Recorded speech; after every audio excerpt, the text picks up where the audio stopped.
So hello guys, ಯಾರೆಲ್ಲ ನನ್ನ YouTube ಚಾನಲ್ನ ನೋಡ್ತಾ ಇದ್ದೀರಾ, ಬೇಗ ಬೇಗ ಸಬ್ಸ್ಕ್ರೈಬ್ ಮಾಡಿ, ಲೈಕ್ ಮಾಡಿ, ಶೇರ್ ಮಾಡಿ, ಕಮೆಂಟ್ ಮಾಡಿ. ಇವತ್ತು ಬಂದ್ಬಿಟ್ಟು ಏನಪ್ಪ ಅಂದರೆ ವೆಜಿಟೇಬಲ್ ಅಂದರೆ ಎಲ್ಲರ ಮನೆಯಲ್ಲೂ ನಾರ್ಮಲ್ ಆಗಿದ್ದೇ ಇರುತ್ತೆ. ಸೊ ನಾರ್ಮಲ್ ಆಗಿ ವೆಜಿಟೇಬಲ್ ತಂದೆ ತರ್ತಾರೆ.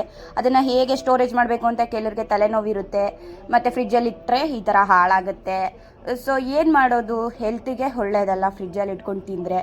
ಸೊ ಅದನ್ನು ನಾವು ಹೇಗೆ ಸ್ಟೋರ್ ಮಾಡ್ಕೊಳ್ಳೋದು ಈ ಬಿಸಿಲಲ್ಲಿ ಅಂತ ಹೇಳಿಬಿಟ್ಟು ನಾನು ಸ್ಮಾಲಾಗಿ ಒಂದು ವಿಡಿಯೋ ತೋರಿಸ್ತಾ ಇದ್ದೀನಿ. ಸೊ ಇವಾಗ ನಾನು ಆಲ್ಮೋಸ್ಟ್ ಎಲ್ಲ ವೆಜಿಟೇಬಲ್ಸು ನಾನು ತೊಗೊಂಡ್ಬಂದಿದ್ದೀವಿ. ಸೊ ಇವಾಗ ನಾನು ಅದನ್ನು ಹೇಗೆ ಸ್ಟೋರೇಜ್ ಮಾಡೋದು, ಅದನ್ನು ಹೇಗೆ ನಾವು ಸೇಫ್ಟಿಯಾಗಿ ಇಟ್ಕೊಳ್ಳೋದು ಅಂತ ಹೇಳ್ಬಿಟ್ಟು ನಾನು ನಿಮಗೆ ಒಂದು ಚಿಕ್ಕದಾಗಿ ವಿಡಿಯೋ ತೋರಿಸ್ತಾ ಇದ್ದೀನಿ. ಸೊ ನಾನು 2 ಕಾಟನ್ ಬ್ಯಾಗ್ ತೊಗೊಂಡಿದ್ದೀನಿ. ಕಾಟನ್ ಬ್ಯಾಗು ಎಲ್ಲರಿಗೂ ಗೊತ್ತೇ ಇರುತ್ತೆ. ಸೊ ಆ ಕಾಟನ್ ಬ್ಯಾಗಿಗೆ ಹೇಗೆ ವೆಜಿಟೇಬಲ್ನ ಸ್ಟೋರ್ ಮಾಡ್ಕೊಳ್ಳೋದು, ಅದರಿಂದ ನಮ್ಗೆ ಏನು ಯೂಸ್ಫುಲ್ ಅಂತ, ಅಂದರೆ ವೆಜಿಟೇಬಲ್ನ ಅದರಲ್ಲಿ ಸ್ಟೋರ್ ಮಾಡೋದ್ರಿಂದ ನಮಗೆಲ್ಲ ಏನು ಬೆನಿಫಿಟ್ ಇರುತ್ತೆ ಅಂತ ಹೇಳ್ಬಿಟ್ಟು ನಾನು ನಿಮಗೆ ವಿಡಿಯೋ ಮುಖಾಂತರ. ಟೊಮೊಟೊ 1 ವಾರ ಕೂಡ ಹಾಗೆ ಇಡ್ಬೋದು, ಏನೂ ಆಗೋದಿಲ್ಲ. ಸೊ ಹಾಗಾಗಿ ನಾನು ಟೊಮೊಟೊ ಹಣ್ಣು ಕೂಡ ಹಾಗೆ ಬುಟ್ಟಿಯಲ್ಲಿ ಸ್ಟೋರ್ ಮಾಡ್ತಾಯಿದ್ದೀನಿ. ನೆಕ್ಸ್ಟ್ ಬಂದುಬಿಟ್ಟು ಒಂದು ಬೌಲಲ್ಲಿ ವಾಟರ್ ತೊಗೊಂಡಿದ್ದೀನಿ. ಆ ವಾಟರ್ ಒಳಗಡೆ ಏನು ಕಾಟನ್ ಬ್ಯಾಗ್ ತೊಗೊಂಡಿದ್ನೋ ಅದನ್ನು ನಾನು ನೆನೆಸ್ಕೊತಾ ಇದ್ದೀನಿ. ನೆನೆಸ್ಕೊಂಡು ನಿಮ್ಮ ಕೈಲಿ ಎಷ್ಟಾಗುತ್ತೋ ಅಷ್ಟು ಅದನ್ನು ಬಿಗಿಯಾಗಿ ಹಿಂಡಬೇಕು. ಬಿಗಿಯಾಗಿ ಆದಮೇಲೆ ನೋಡಿ, ನಾನು ಹಿಂಡು ತೋರಿಸ್ತಾ ಇದ್ದೀನಿ. ಎಷ್ಟು ಟೈಟಾಗಿ ಆಗುತ್ತೋ ಅಷ್ಟು ಟೈಟಾಗಿ ಅದನ್ನು ಹಿಂಡ್ಕೊಬೇಕು. ಹಿಂಡಾದಮೇಲೆ ಏನು ಮಾಡಬೇಕಂದ್ರೆ, ನಾವು ಏನು ವೆಜಿಟೇಬಲ್ಸ್ ತಂದಿದ್ವಿ ಅದನ್ನೆಲ್ಲನೂ ನಾವು ಡಿವೈಡ್ ಮಾಡಿ ಇಟ್ಕೊಬೇಕು. ಸೊ ನಾನು ಇವಾಗ ಡಿವೈಡ್ ಮಾಡ್ತೀನಿ ನೋಡಿ. ಸೊ ಈ ಥರ ಎಲ್ಲ ಒಂದೊಂದಾಗಿ ಎಲ್ಲ ಡಿವೈಡ್ ಮಾಡಿ ಇಟ್ಕೊಳ್ಳೋದ್ರಿಂದ ಸೊ ನಾವು ಸ್ಟೋರೇಜ್ ಮಾಡಲಿಕ್ಕೂ ಸರಿ ಹೋಗುತ್ತೆ ಅಂತ. ಸೊ ಈ ಸ್ಟೋರೇಜ್ ಮಾಡೋದ್ರಿಂದ 1 ವಾರ ಆದರೂ ಮಿನಿಮಮ್ ತರಕಾರಿ ಹಾಗೆ ಗ್ರೀನಾಗೇ ಇರುತ್ತೆ, ಸ್ವಲ್ಪನೂ ಬಾಡಿರೋಲ್ಲ. ಸೊ ಈ ಟ್ರಿಕ್ನ ನಿಮ್ಮನೇಲೂ ಟ್ರೈ ಮಾಡಿ, ಹಾಗೆ ನನಗೆ ಕಮೆಂಟಲ್ಲೂ ಕೂಡ ತಿಳಿಸಿ ಆಯಿತಾ.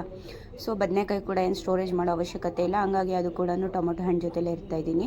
ಅದು ಕೂಡ ಇರುತ್ತೆ, ಏನಿಲ್ಲ, ಅದು ಚೆನ್ನಾಗೇ ಇರುತ್ತೆ.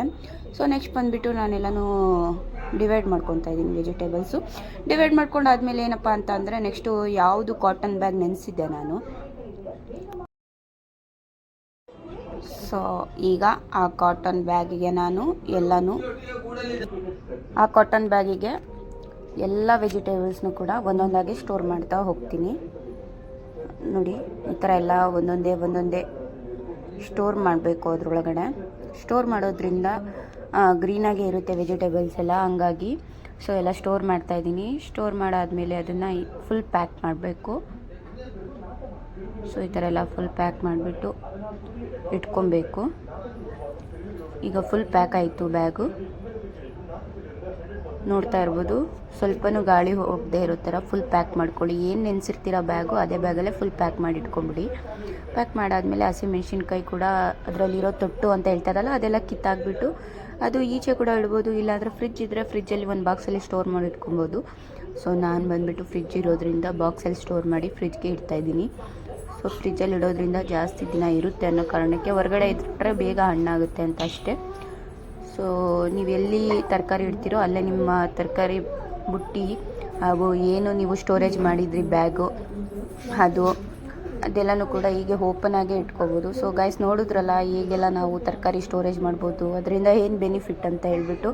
ಸೊ ಈ ಟ್ರಿಕ್ನ ಮನೇಲಿ ಒಂದು ಸತಿ ಟ್ರೈ ಮಾಡಿ, ಹೇಗಿತ್ತು ಅಂತ ನನ್ನ ಕಮೆಂಟ್ ಮೂಲಕ ತಿಳಿಸಿ. Thank you so much watching my video.